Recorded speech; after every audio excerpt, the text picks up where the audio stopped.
Radhe Radhe friends. तो आज हम बात करने जा रहे हैं भीम के बारे में कि भीम कौन थे।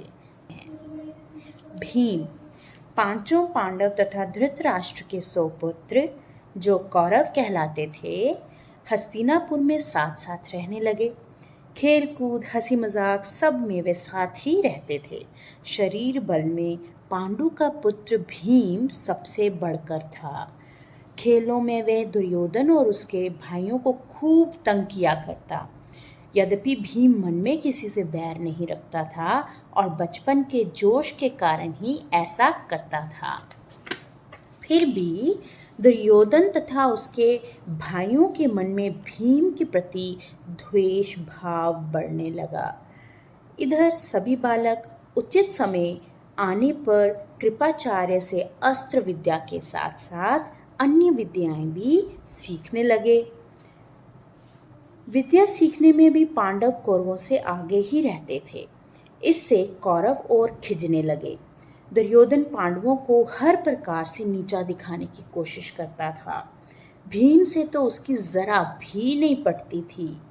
एक बार सब कौरवों ने आपस में सलाह करके यह निश्चय किया कि भीम को गंगा में डुबोकर मार डाला जाए और उसके मरने पर युधिष्ठिर, अर्जुन आदि को कैद करके बंदी बना लिया जाए। दुर्योधन ने सोचा कि ऐसा करने से सारे राज्य पर उनका अधिकार हो जाएगा। एक दिन दुर्योधन ने धूमधाम से जल क्रीड़ा का प्रबंध किया और पांचों पांडवों को उसके लिए न्योता दिया। ये एक चाल थी। बड़ी देर तक खेलने और तैरने के बाद सबने भोजन किया और अपने अपने डेरों में जाकर सो गए। दुर्योधन ने छल से भीम के भोजन में विष मिला दिया था। सब लोग खूब खेले तैरे, सो थक थकाकर सो गए। वह डेरे पर भी ना पहुंच पाया, लेकिन भीम को विष के कारण गहरा नशा हो गया था। इस कारण वे डेरे पर भी नहीं पहुंच पाया और नशे में चूर होकर गंगा किनारे रेत में ही गिर गया। उसी हालत में दुर्योधन ने लताओं से उसके हाथ पैर बांधकर उसे गंगा में बहा दिया।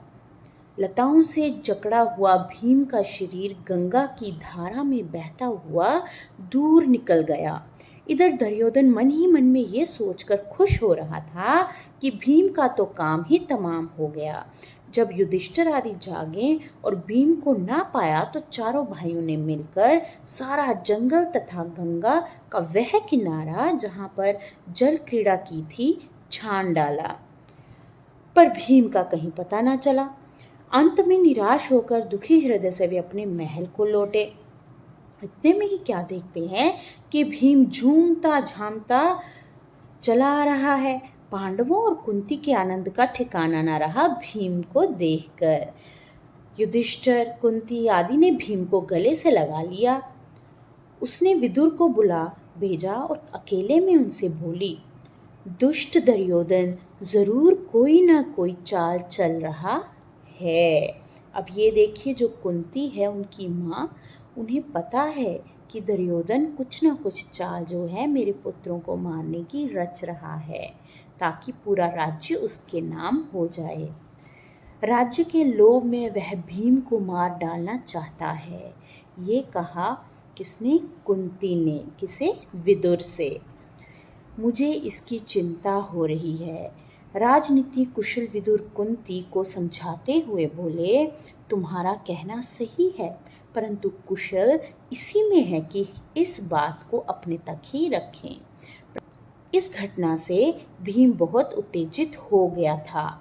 उसे समझाते हुए युधिष्ठिर ने कहा, भाई भीम, अभी समय नहीं आया है, तुम्हें अपने आप को संभालना होगा।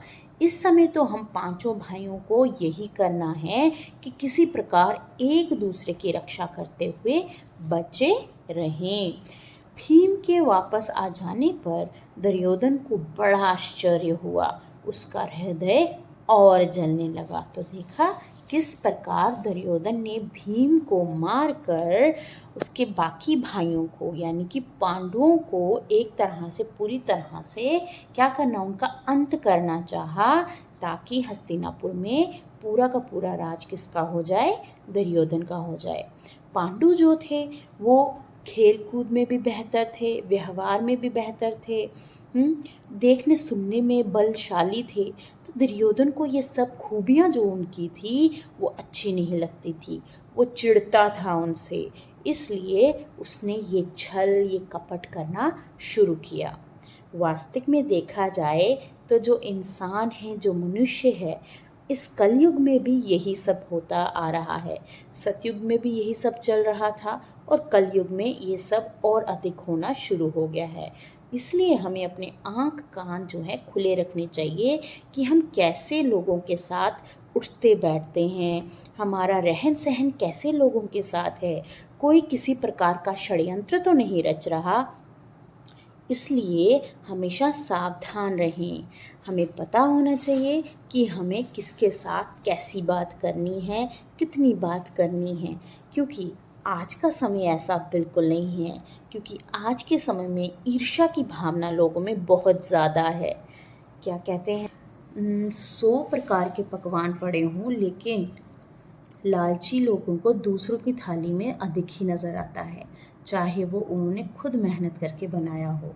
तो इस तरह से ज़रा सावधान रहें ऐसे लोगों से, ऐसे मित्रों से, ऐसे रिश्तेदारों से।